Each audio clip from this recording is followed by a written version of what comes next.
அனைவருக்கும் வணக்கம். வருகின்ற 2025 ஜல்லிக்கட்டுக்காக நாங்கள் எல்லாம் குழந்தை மாடுகள்லாம் ரெடி பண்ணிகிட்டு இருக்கோம். எங்கள்கிட்ட மாடு வந்து 4 பாச்சைகள் இருக்குது. நாங்கள் மாடுன்னு சொல்ல மாட்டோம், எல்லாருமே குழந்தைங்களா தான் வளர்த்துக்கிட்டு இருக்கோம்.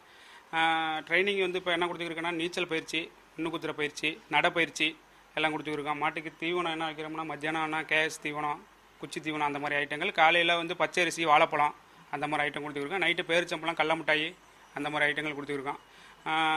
தை மாதத்துக்காக நாங்கள் வெயிட் பண்ணிக்கிட்டு இருக்கோம். பாரம்பரிய ஜல்லிக்கட்டுக்காக நாங்கள் ரொம்ப வெயிட் பண்ணிக்கிட்டு இருக்கோம்.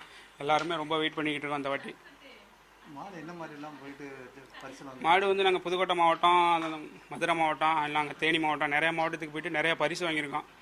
மாட்டு பேர் வந்து கேப்டன்னு சொல்லி அவுத்துக்கிருக்கோம். எல்லாத்துக்குமே தெரியும். எப்படி எல்லாம் அதோட ஆக்டிவிட்டிஸ் எப்படி இருக்குது? ஆக்டிவேஷன் வெயிட்டில் பார்த்தீங்கன்னா குழந்த மாதிரி இருக்கும். அந்த மூக்குனாங்கரை வெட்டினீங்கன்னா அதோட வெறிய கோவமும் அது தனி.